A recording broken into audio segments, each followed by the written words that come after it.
welcome to my channel. Today we are going to be doing something a little bit different, and that's because I created a new legacy challenge. So I kind of decided to make a long and somewhat niche legacy challenge based on something very near and dear to my heart, which is the Crane Wives. Before we get into the challenge, I'd like to say that the sim that you're currently seeing me make is basically just the simification of the album cover. I was going to instead put the video of me making the founder of this legacy, but I didn't end up recording that last month when I made her.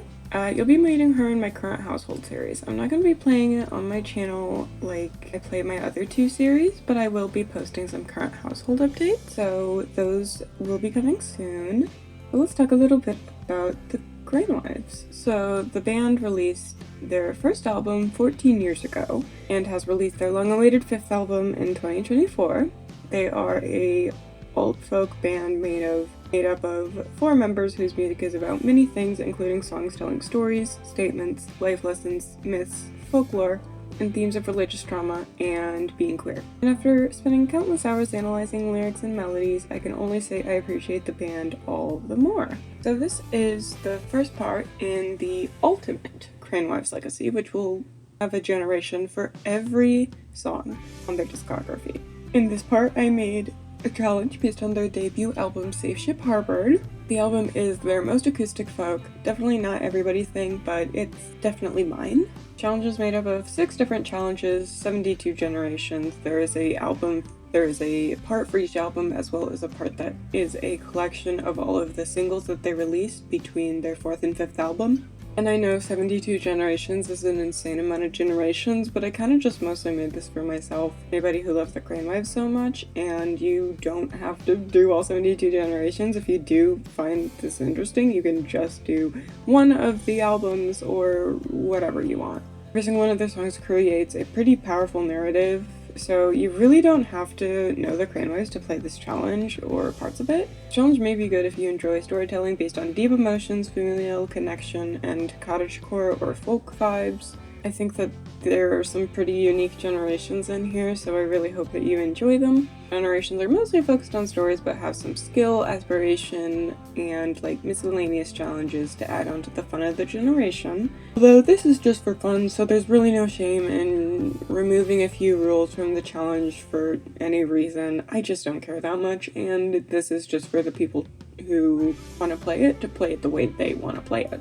This challenge has 12 generations based on their album Safe Ship Harbored, and here are a couple of quick notes for the generation before we jump into talking a little bit about the specifics of each generation.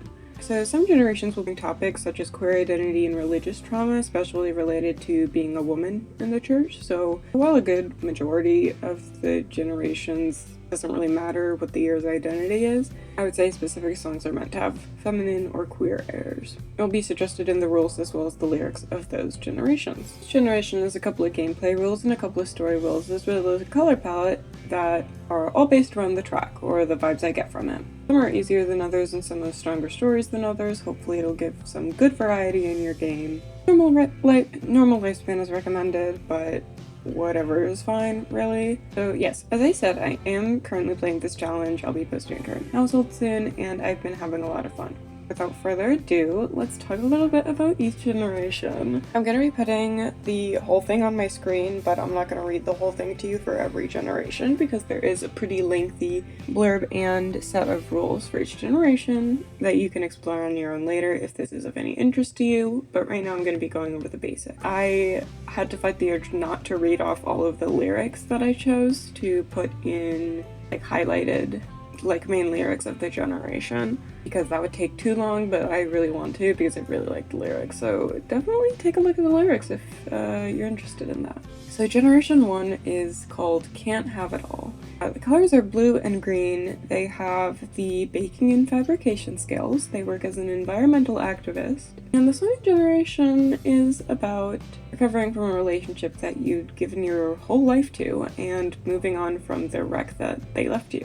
Gen 2 is the Diving Bell. The colors are gold and deep blue. They have a fitness and writing skills. They have the author career, and the songs and generations are about sacrificing everything for your partner and being okay with it because of how much you love them. Generation 3, new colors, has the colors of pink and yellow. They have the rocket science skill and collect a lot of collectibles as another hobby. They work as a space ranger, astronaut, and the song and generation are about yearning for something different than the everyday, seeking excitement and new experiences. Generation 4 is Caleb Trask. The colors are red and dark pink. They have the handiness skill and have a garden, maintain a garden. They work as a military officer. The song and generation are based on Cal Trask, a character in the movie East of Eden, a rendition of the story of Cain and Abel. It's about letting your blood define you, and it's got a lot of little interesting bets on it.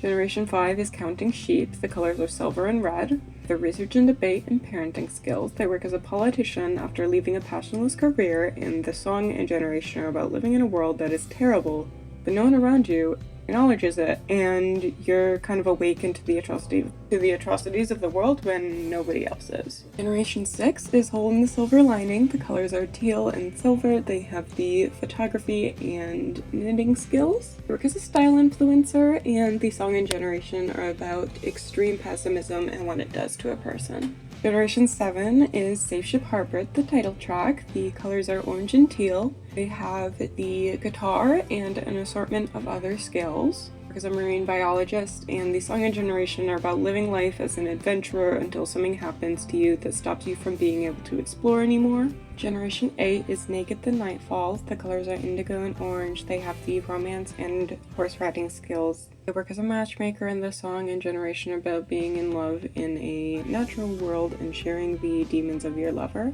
They're irresistibly attracted and hopelessly in love with their partner, and they are able to be vulnerable with them. It's a very, I don't know if meditative is the right word, but maybe meditative song.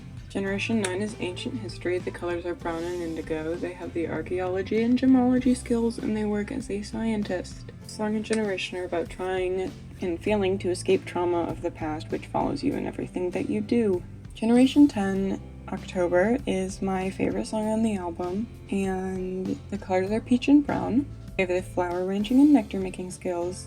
They work as a small business owner, and the song and generation are about a sapphic relationship, and it's hinted that they're in a community that doesn't accept them for who they are, who believe they are sinners, and who wouldn't mourn them as their authentic selves when they pass. And in their generation, you fake your death and run away with your family so you can escape the unaccepting community you grew up around.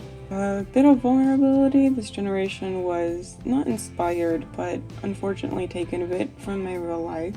The exact time I was writing this generation, my cousin passed away, and I didn't know him very well, but I knew that he was gay, and my family hated that part of him. His funeral was disgusting. They denied his identity and shamed him at his own funeral and erased who he was, and it was one of the most heartbreaking things I've ever seen. And I couldn't help but think about how my family would mourn me, and if they dismiss who I was too. Really resonated with the song in that moment, and it kind of came out to be a more personal and emotional generation because of that. Generation 11 is The Crooked the Cradle. The colors are mint and peach. They have the wellness and programming skills, and they work as a criminal for a while before becoming a stay-at-home parent. The song and generation are about having deep childhood trauma that affects them daily, and the heir is convinced that they are the reason all the bad things have happened to them. You turn to the quote-unquote wicked because they're convinced that bad, broken people are the only ones who could truly understand them. Generation 12, which is the final generation, is I Ain't Done. The colors are mint and black. They have the medium, mischief, and thanatology skills. They work in their spouse's family business as a funeral planner, and the song and generation are about a local Michigan legend of Ada Witch, a woman who cheated on her husband and was murdered by him before her husband and lover killed each other in a fight. So interesting to bring to The Sims. The song is from the perspective of the dead woman recalling her regrets and the things she doesn't regret, as a ghost seeking vengeance. The generation explores the ghost part of life and follows the young girl who makes a young mistake of marrying the wrong person and cheating on them, and she pays with her life for it. I would definitely suggest looking at the lyrics I picked out for each generation. They're absolutely beautiful, even if the song sound isn't to your liking, the lyrics are amazing. I really hope you enjoyed hearing about this challenge. Consider reading up on it. I enjoyed making it so much, and it was a great way to cope with the insane amount of things that have happened in my life right now. Put my heart into the little blurbs, and these generations just I think they're really interesting, and I'm really proud of them. To end off the video, I have created a fun little ranking of all the songs on the album showing my opinions. I think that this is my least favorite album that they've made, but I still really like it. Really solid album, but they just get better from here. And then I also made a color chart for people who like to see visuals. I also made graphics for all of them, but I'm too lazy to complete them right now, so you'll see those some other time. I'll see you next time. My next legacy challenge that I'll be releasing is Lush by Mitski, which will definitely have a bit of a wider audience. And then I will at some point also be releasing the second part of this challenge, which will be their second album, Fool in Her Wedding Gown, which is an absolutely fantastic album, and I'm really excited about it. I'd love if you tried the challenge out, left a like, left a comment, all of those things, and I will see you guys next time. Goodbye.